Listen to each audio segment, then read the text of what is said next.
My next one, Family Forest, is rather quirky.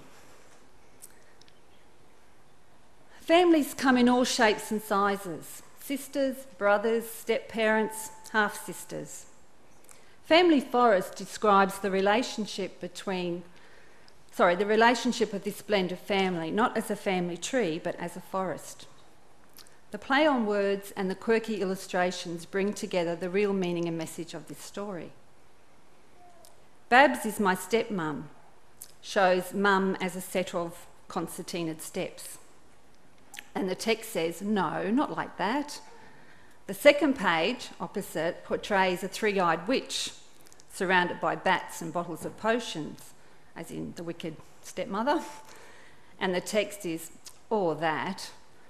Harriet, her whole sister, is shown with her clothes and body covered in holes, H-O-L-E-S.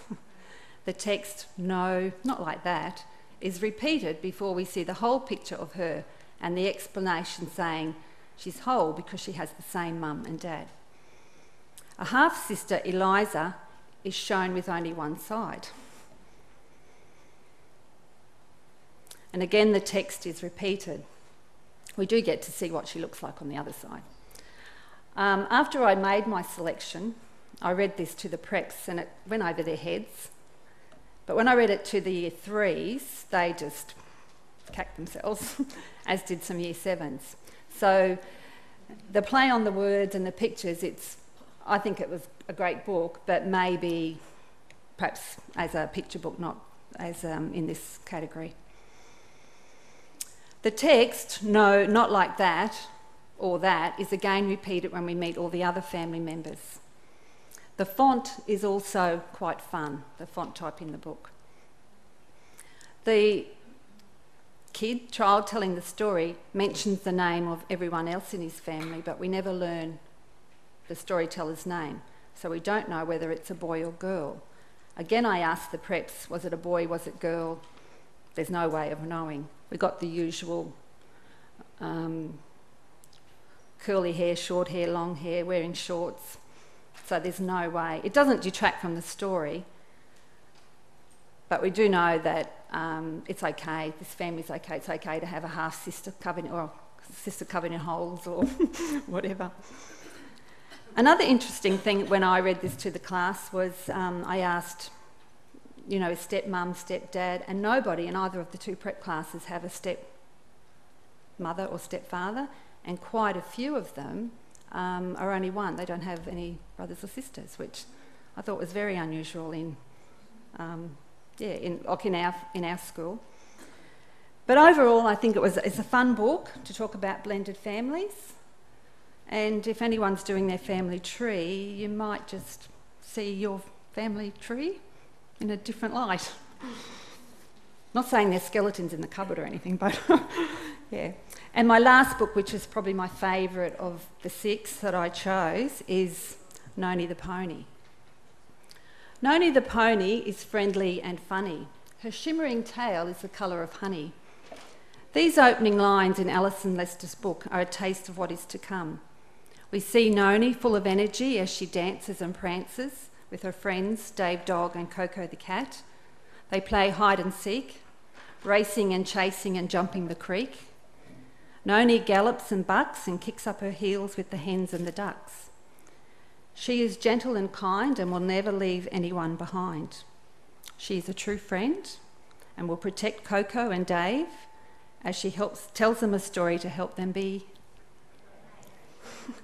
The story takes place on a farm in Waratah Bay. What do you think she eats? Apples and carrots and hay. So each 2 lines of the rhyming text is matched with a landscape of colour. In hues of green and blues, purple and orange, we see lots of action and movement on every page.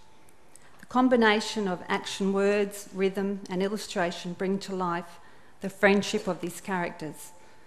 It's a beautifully presented story, enhancing caring and sharing among friends. I have a list of other books that I wanted to share. I had 100 and something to choose from.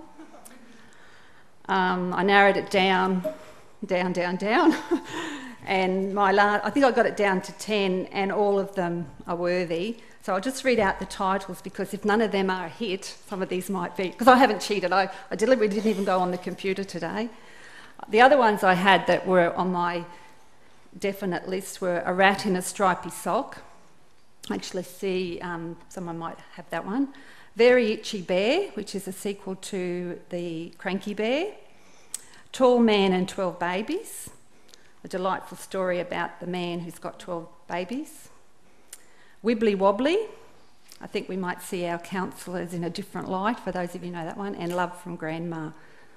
We are just so lucky in our country to have such a fantastic range of authors, illustrators. So how the judges choose the books, and they're experts, I'm not. Yeah, it's just amazing. So I hope you enjoyed those books, and I believe I have the envelope. Da-da-da-da. Here we go. Some of you probably already know these, so you're a step ahead of me. I do know this is it, because someone let slip before. I mean, it had to be, didn't it? Like, just beautiful. Okay.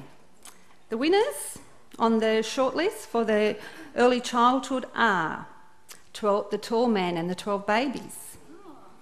Excellent. The Deep End, don't know that one. Noni the Pony, that's 2. Well, 1.5. It's Bedtime, William. Look, See, Look at Me, and Morty and the Bear.